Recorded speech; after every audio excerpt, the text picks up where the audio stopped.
Hey guys, welcome back to the Under One Roof podcast. In this week's episode, we dive into some of the most common lies that social media feeds us today. We are all creatures of culture, and it's impossible not to soak in what's around us.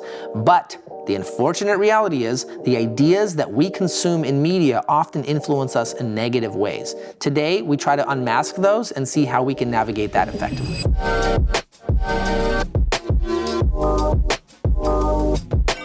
Hey guys, welcome back to the Under One Roof podcast, where we are talking about discipleship and culture in the Christian home. This week, we want to kind of do a fun episode where we are just going to jump through some common, maybe social media, pop culture ideas that we all face. We live in this world, we're barraged by philosophies and ideas and values, and a lot of times those things kind of sink under our skin without maybe us fully discerning it. And in some sense, that's impossible to avoid. We're creatures of culture, and it's impossible to not be a part of your culture. But as Christians, we're also called to examine what we're listening to, what we're thinking, So we just want to jump through 4 common kind of ideas of today and just give, in every idea, there's a truth that attracts you, but there's lies that are hidden. So that's kind of what we want to do. What's the first one that we are going to tackle? I think something that I often come across and hear, and then I hear in conversation, and I do think if you're in the social media world, which most of us are, you're seeing reels, you're seeing ideas, little clips, and something resonates, so you take that idea, maybe sometimes you don't filter it through like scripture and what's right. So a big one I keep hearing about is like learning to say no, or like no is a complete sentence, or like kind of like no is a complete sentence. Yes. Okay. And it goes hand in hand with like boundaries and protecting your energy, and a lot of these things that when you say it one way, you can pick up on like, oh, that's a worldly idea. But when you say it in a different way, a lot of Christians can adopt it and be like, yeah, that's true, that's good. And I think that what troubles me sometimes is when I hear people who actually are maybe known for being flaky, who are known for not like showing up when they're supposed to, where they overcommit. Not very commitment oriented. They overcommit, but then don't deliver, and then they're the ones saying like, I'm just like, my New Year's resolution is to learn to say no more. And you're like, really? Where are you getting this idea from? Like, that's why it concerns me, because it might come from a good place, but there's a lot of lies embedded into it, and if you're not discerning, you can swallow it all up without, spitting out the bad stuff. So you talked about, basically it seems like the essence of this is self-protection and self-care. Right? So, and this filters into how we do our schedule, and you're talking about boundaries in relationships, which is kind of a slightly different thing, but I guess if we're hitting on what is the truth is that you are supposed to conduct your life in wisdom, right, and that you're supposed to avoid things that are not your calling. Yep. That God didn't put this on your plate. Yep. Did God? God has not called us to save the whole world. Yes. Like we just can't. You're actually extremely limited as a human being, and teach us to number our days. Right. I think Moses says that in the Psalms. So we're called to be wise with our time. We're called to be discerning about what has God called me to do, and not be like chickens with our heads cut off running around trying to do everything. And we're also called to set boundaries sometimes, right, in a very unhealthy relationships or situations that can be a sign of God prompting us to make a change. Right. That's not wrong, that's true. Is there any other truth in that kind of like that you see, or what is it that draws people into this? So I think if we're just taking like, say, schedules and like committing and like saying no more, right? We are living in a pretty busy schedule, like pretty busy lives. I think we all have responsibilities, driving kids to school. And I think if you live in a community, in church community, there could be a lot of like kids' birthday parties, kids' events, groups, and like holiday things.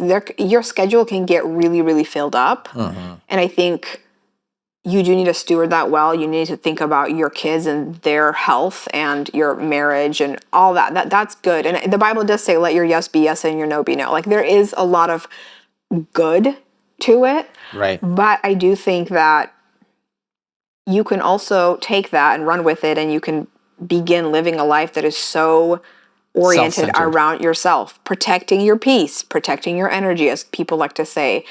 And you will refuse to be inconvenienced because no, that's not going to work for me. Or if something spur of the moment, something spontaneous, when there's a need that comes up, where, because a lot of times like needs are spontaneous, they're going to inconvenience you. Loving people will inconvenience you. You're just going to say no because that's best for you. Yeah.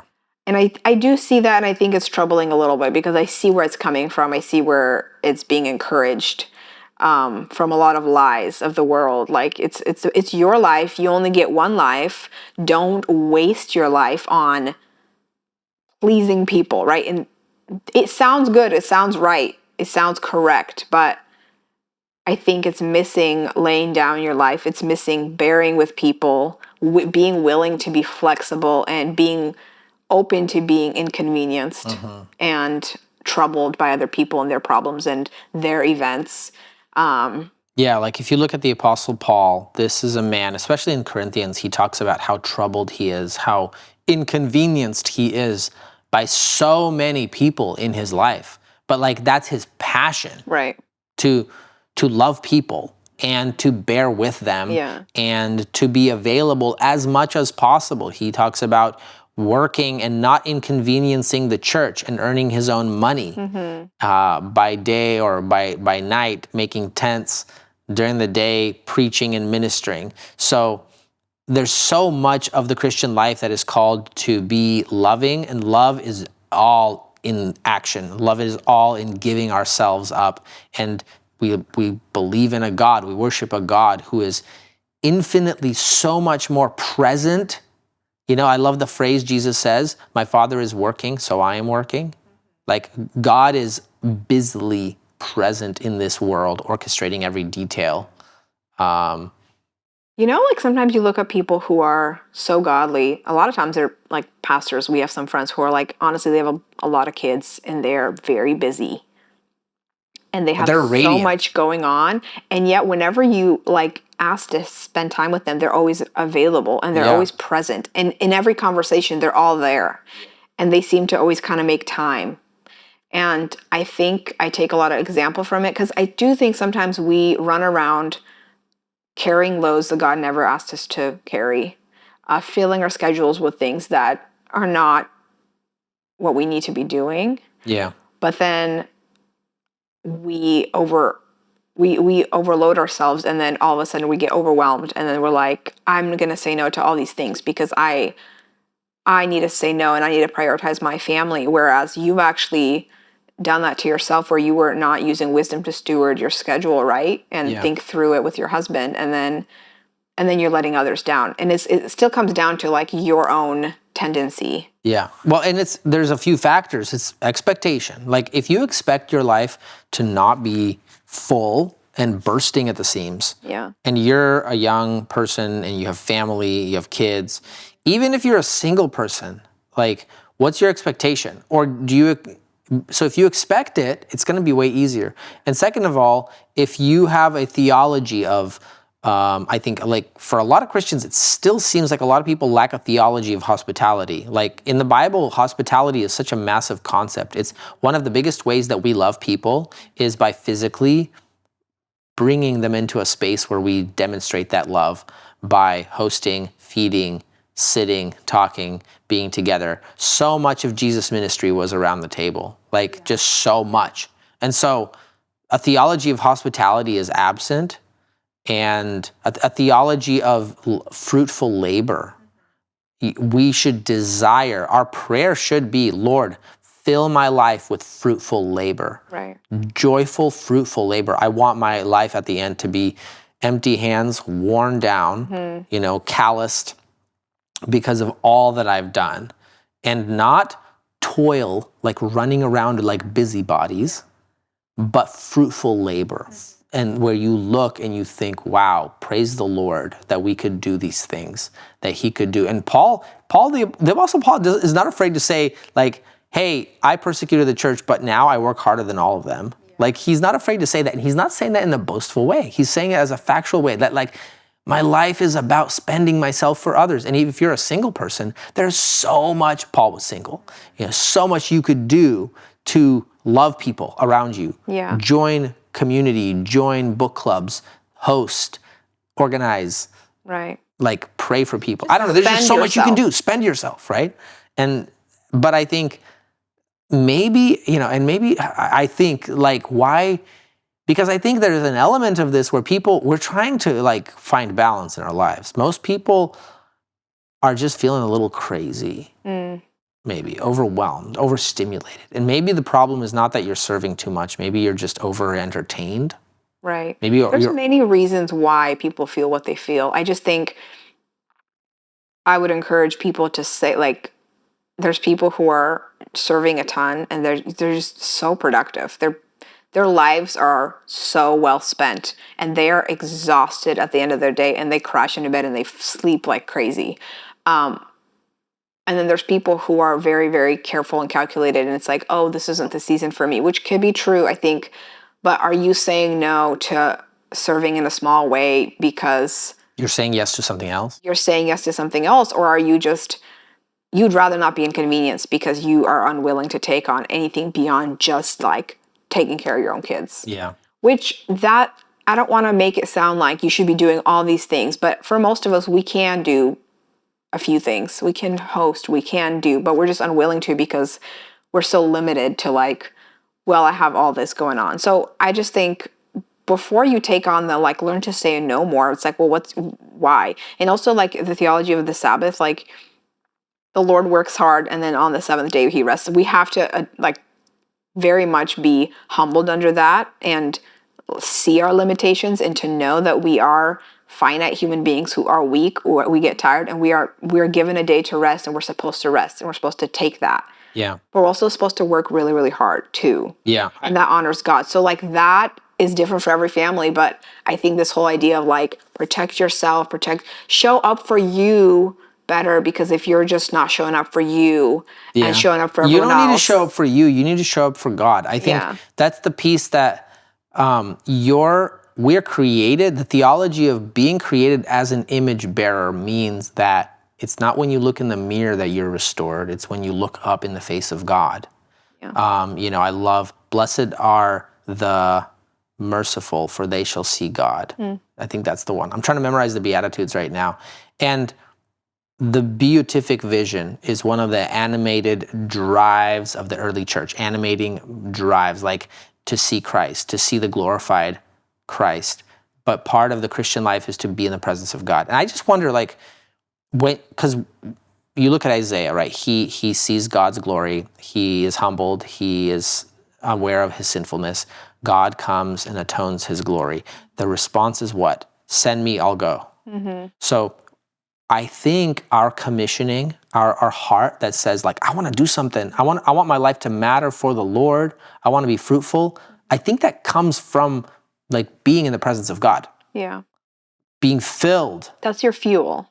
And saying, Lord, send me. Like, I want to do something. I want to raise my kids. I want to love my community. I want to be a faithful worker. I want, whatever it is, like, I want to get out there and do stuff and be fruitful. And I think we live in a culture that says leisure. Leisure is the goal. Yeah, right. The goal is to be able to crash, watch the game. The goal is to be able to go out and eat yummy food. The goal is to be able to go see the movie, go on that vacation. Leisure is the goal rather than fruitful vision of, like, a life. So yeah, I think that's kind of attached to that is another lie I see, and it's so appealing. I mean, like, the slow life. Live the slow life. Work with your hands quietly. I think there's a Bible verse that says, live a quiet life and work with your hands, or some in the Proverbs, I believe there's a verse like that. But on social media, I think there's so many accounts that are just putting out these beautiful, aesthetically pleasing kitchen scenes where you're making yourself coffee and you look out the window with a steaming mug and you're just living the slow life. But if you're a mom with kids at home, that's not realistic. Like, your life should be, I mean, there's going to be messes to clean up. There's going to be noses to wipe. Like, that's not and even if your kids are all grown out of the house, like, living a slow life, what does that mean exactly? Yeah.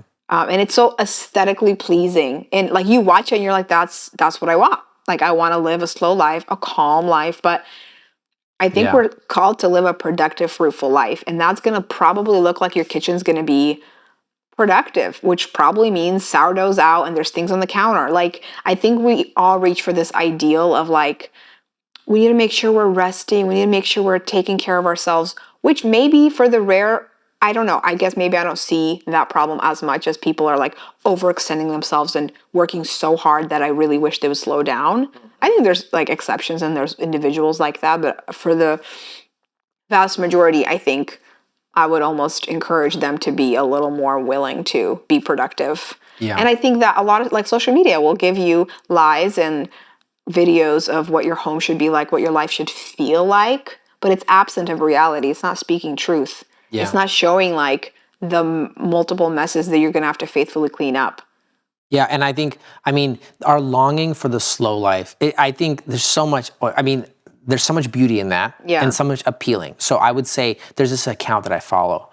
I think his name is Martin Doolard, but it's spelled Martijn Doolard. He's a YouTuber, creator who lives up in the Swiss Alps? No, Italian Alps, something like that. He's up there in the Alps in Europe, living in this stone cottage, and it literally watching his videos is like therapy. Like it's all calming to me. It's so beautiful, and he's just working with stone, and he's building another little cottage next to his house. And I think something in that calls out to us, and that is true. There's truth, because we are in a overly digitized, psychotic, you know, I keep hearing the statistic. I haven't had a chance to double check and ask ChatGPT. The average American spends 7 hours on their phone. Yeah, I don't even know how that's possible. Yeah. Is that phone or just phone, or is that looking at a screen? Because like I work on my laptop. But anyways, beside the point. The point is we're all scrolling way too much. I think that like if you're gonna pinpoint one thing and why you feel so crazy inside, it's not necessarily the crazy kids or the messy kitchen. It might just be that your life is not healthy and balanced, because there is an essential presence of quiet, right? Now, most of your day may not be quiet, but if you have that little pocket where you got up early and you spent a moment with quiet scripture and prayer and reflection. I'm working on just preparing like a class, a practical class for Christians for your practical spirituality. Like that like regulates your entire being into the presence of God and into the day. And then you dive into the fray. You dive into the craziness, right? So you can't live the slow life because you got to work. That's not what you're called to. Yeah. But there's beauty in the quiet that pulls at us like really hard, I think, because we live in a psychotic culture of overstimulation, you know? Yeah, but I guess to push back on that a little bit, I'm all for like get up early and have your time with the Lord and quiet. That is really important. But a lot of moms out there are listening like that sounds great, but like I can't. And I think for a large part of my life, only now I'm getting quiet because I have 3 kids in school, only 1 at home. Yeah. Moms are in the trenches and they're living in a lot of noise. And some of them don't even have social media, but they're just, it's a lot. And I just think it's unhelpful when the quiet life is presented as the ideal. Yeah, and I don't think it's the quiet life. And I think it's also like the aesthetic appeal of something that is so beautiful. And I love like, you know, home cooking accounts where they show the bread. It's so like they go into the garden and pull the tomatoes off the vine. They're not showing a lot of the back behind the scenes, the work. And I think that's why we get into trouble a lot, because our mind doesn't fill in the blanks of like, oh, but also they're working really hard and they're recording this and they're getting their good angle and then adding some bird chirping sounds where really they had to deal with a lot more. Like, yeah.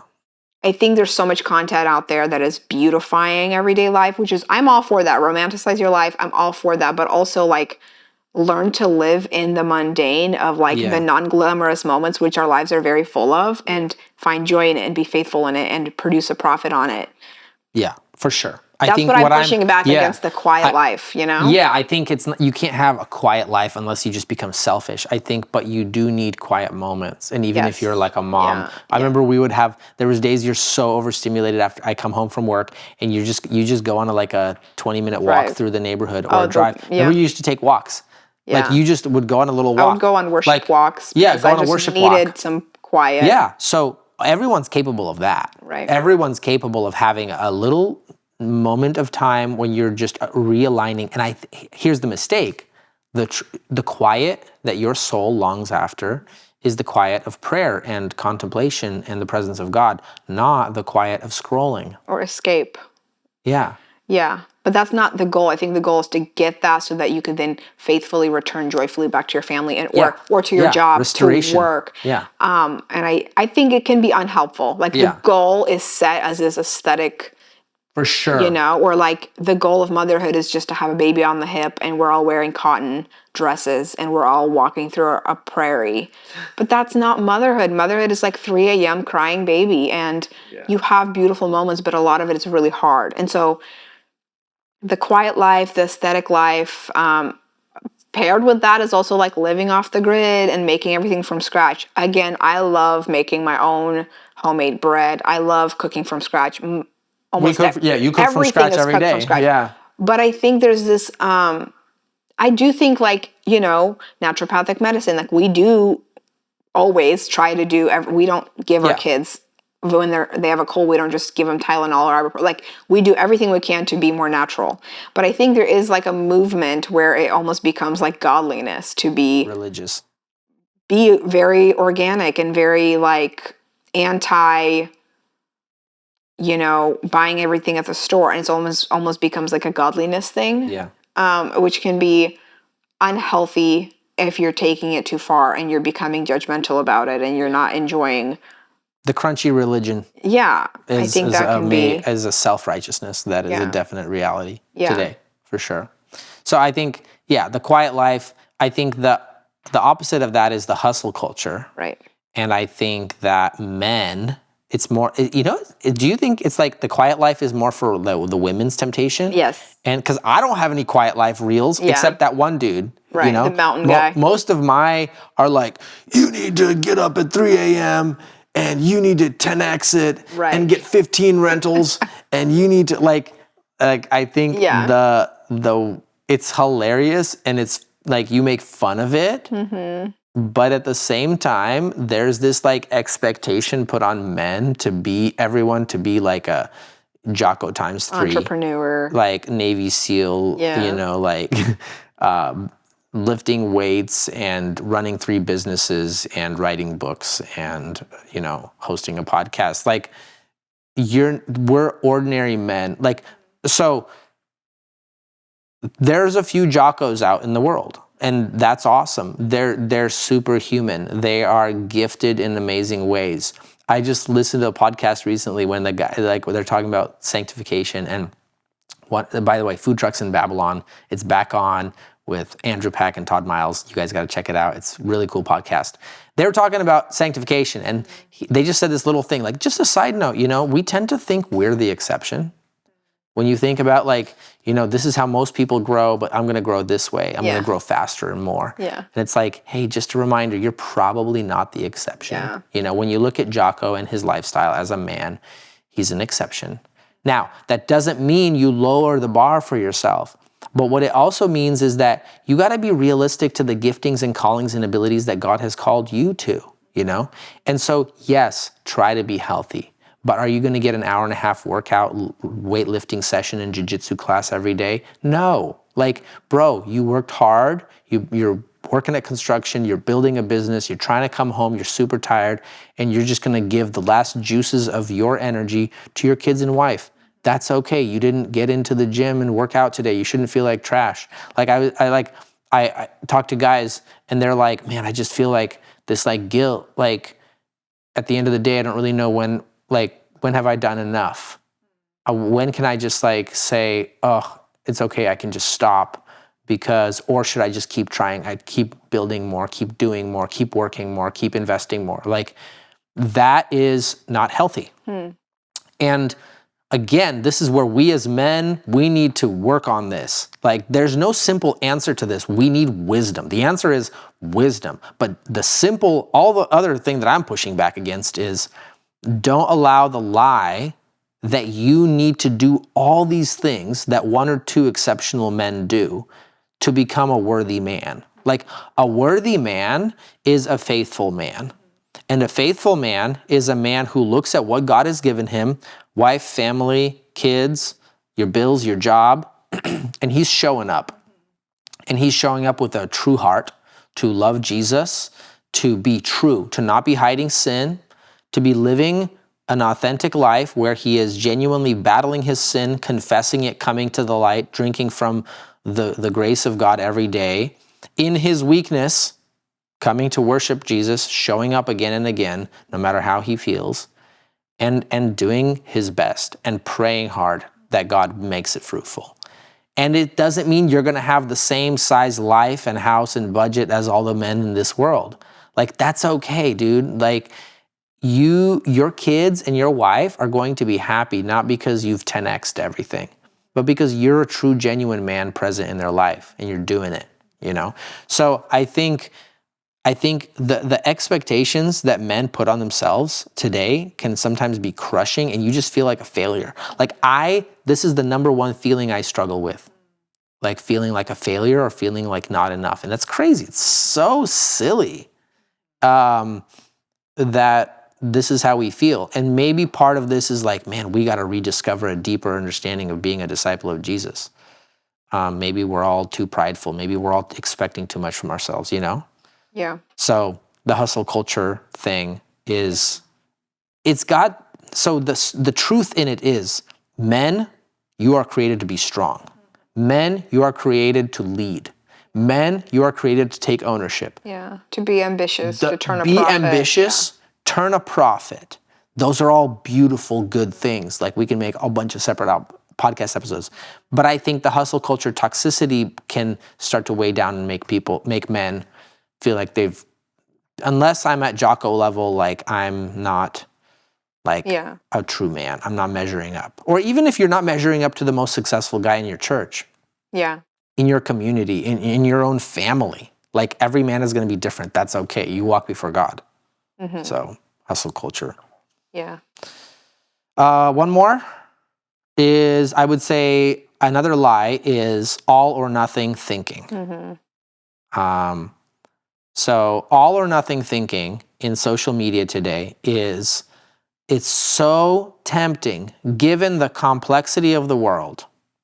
It's so tempting to oversimplify very complicated things like church, politics, the Christian life, how you think about parenting, how you think about family. Like, just take any major topic: marriage, parenting, church, politics.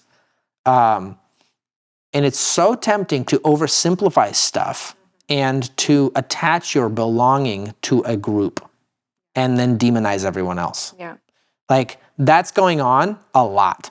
And it makes sense, because when we see the chaos of culture and the chaos of the intensity of the disagreement, like, these two, you can even talk about like two different like leading Christian figures, two Christian authors, pastors, that you respect both of them, and they're both fiercely disagreeing about something.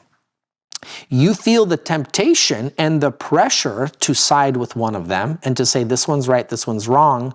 Therefore, I'm not gonna like listen to this one at all ever again, because everything he says is wrong. Well, no, they might be wrong or right on this issue, but for you to say, okay, I'm gonna close myself off and only drink from this well, that's it. Mm-hmm. That gives us a sense of safety and stability in a crazy culture, and it's understandable. Yeah, and I think recently, like, to bring this example up with the whole Charlie Kirk and then the aftermath of controversies that have spread, and, you know, like, a lot of us love listening to the Perrys. I listen to pretty much every episode, and I didn't love their podcast on Charlie Kirk. I didn't agree with a lot of what they said, and we had a lot of discussion with my friends who we all listen, and there was a lot of conversation, like, are we done with them? Are we canceling them? I'm like, that's crazy. Like, I never really loved the Perry's politics. I never really loved their takes on like political issues, but I love all their stuff on marriage, family, ministry, like so good. There's so many Christians I love listening to about like specific things like parenting, but I don't love their other approach about like, eschatology or whatever. Like, it's okay to do that, and it doesn't have to be so I listen to everything and then that camp is out, right? Like, because we have this like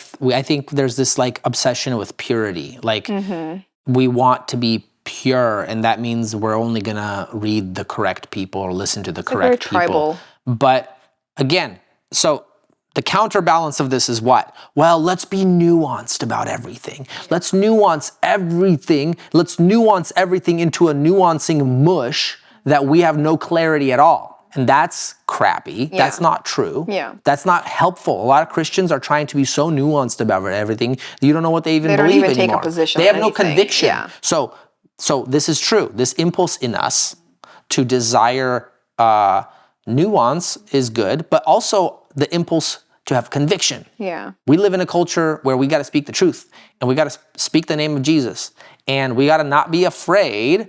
Oh shoot, if I say this, what will those people think of me? I think after the Charlie Kirk thing, you see like a lot of interest.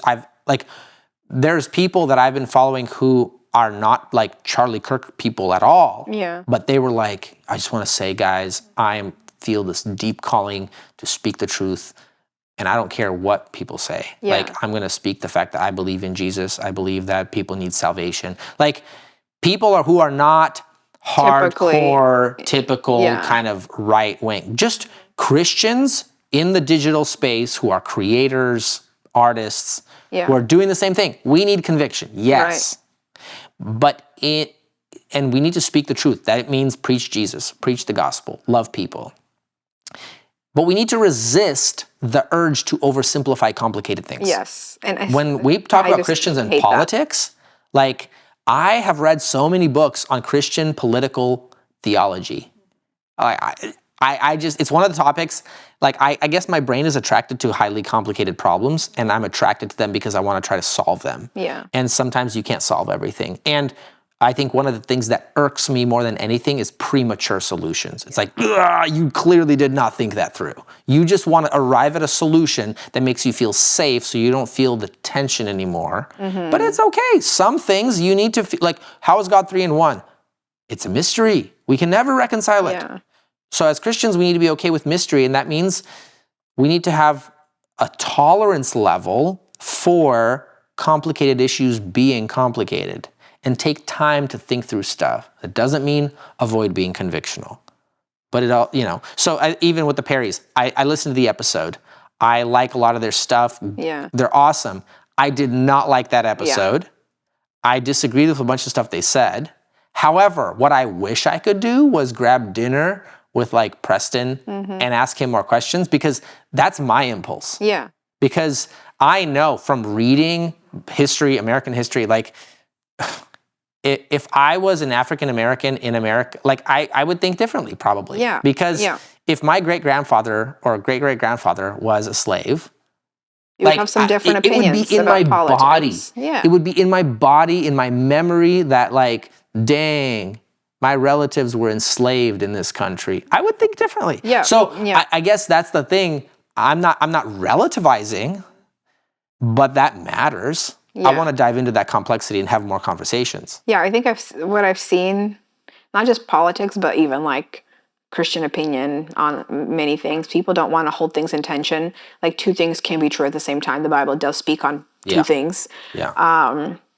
People want to jump to conclusions. They want to like make statements. And I think you are really good at, like, you've trained me, I think, over the years, even the way you react to some of the things I might have like a strong reaction to.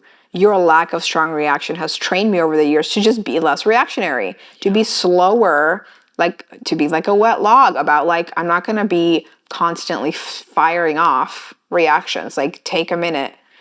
And and I think kind of in that same category with like relationships, there's a lot of like trends about, it kind of similarly to like say no, but like, boundaries and cutting people off, or like, again, same with like, if this person isn't good for you.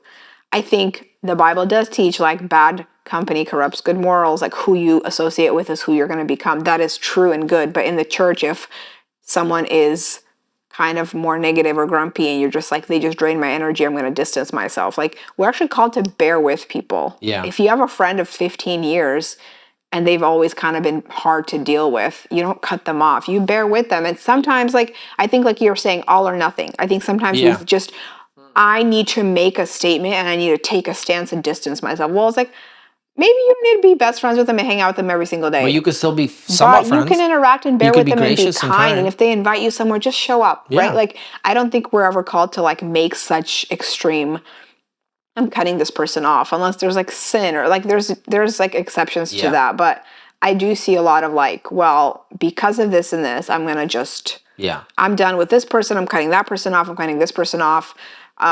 I just don't think that's healthy. And I do think social media has encouraged a lot of that, you know? Yeah, and I think what happens with this all or nothing thinking, the unfortunate deep byproduct is intense division among Christians. Yeah. That's what we don't want. And I don't think that's of Jesus. Yeah. Your primary posture towards other Christians who clearly confess the name of Christ and are seeking to live powerfully for his name in this culture should be love and grace and openness. Yeah. But if you differ with them on certain big theological ideas, that shouldn't prevent you from having an open heart. Right. Like the critical spirit is dangerous. And that critical spirit can seep into your heart. The all or nothing thinking, the tribalism of the culture seeps into your heart, seeps into your relationships, seeps in your approach to the church, and it can do great damage. So I think we're called to cut off heretics. We are called to just confront heresy, false teachers in the church, right? But apart from that, there is so much room for being able to open your heart wide to Christians who differ from you, and just to not allow yourself into like a cynicism and criticism and thinking that we're the right ones, everyone else is just a squishy liberal. Like that kind of mentality it's just I don't think it's healthy. Yeah. And we need to watch out for that. And it also makes you a shallow person because you just kind of drink from one thing and you don't actually have to think very much. Right. You're creating like an echo chamber. And I think that's why, like, if you are on social media, like, I intentionally follow accounts I completely disagree with. Obviously, I wouldn't and always then you listen to these recommend- people and you're like, these are believers. Yeah, I wouldn't always recommend if someone who's like maybe a little less discerning to just like listen to a bunch of people, but you can be led astray with lies. But even like on political things, like following clearly left-wing people who are like trying to present as center, but they're like very like just okay, well, let me be aware of their stances and maybe be fair about what they believe rather than like labeling everyone so far left that they're all like the extremists, like, right? So I don't know. I think it's healthy to even debate, the concept of debate. I listened to a debate last week between two people, and the guy that I agree with, he's super smart and the topic was very important, but the posture he had was kind of like it was very just critical and condescending. Instead of, hey, this is a brother in Christ. We disagree on this topic. We're going to have a great time. We're going to debate. We're going to fiercely argue our points, but we're not going to demonize each other like that. Yeah. Unless you legitimately think he's dangerous to Christians, and then you really have to like really burn him down. But unless you think he's dangerous, I don't know. So I've been really encouraged by people like Gavin Ortland and his whole channel and the way he's taking. I think debate still needs to exist, but debate doesn't need to be vicious. Right. It's just it's not edifying. Yeah. You know? Yeah. So all or nothing thinking. Don't let yourself, we should have convictions, but we shouldn't fall into the trap of simplistic convictions, because a lot of times we are tempted to do that because it feels safer. It's more comfortable, you know? Yeah, and be the kind of person who's willing to say, like, you know, if I get new evidence, I'm willing to change my mind. Yeah. I'm willing to be open and hear other arguments instead of being like, absolutely not, closed-minded. I'm right, you're wrong, period. It's just... Yeah. Give people more of the benefit of the doubt. I think this is an age where we are called to grow in a deeper sense of discernment and thinking and grace as Christians. Yeah, and just like filter what you do take in, even ideas that seem good, seem right, seem like they fit your lifestyle. Just make sure you're filtering it through scripture and the truth, and find the lies in those ideas that social media might be feeding you, because a lot of things are really good, but not fully, not in their entirety. Sometimes it's like 85% truth, but there's a little bit of a lie in there, and don't swallow it all up. Like, be careful and be mindful of what you take in. Yeah. So that's a couple of the hot points of culture today. Hopefully that kind of challenges you guys in your thinking. Hopefully that maybe encourages you in a new direction. Let us know what you think. Let us know if there's some more lies in the culture that you think are worth addressing. We'd love to hear your experiences of what you thought, things that you've been wrestling with over the last few years, and things that we all need to be more mindful of. Thank you guys so much for listening, tuning in, and we will talk to you guys again soon.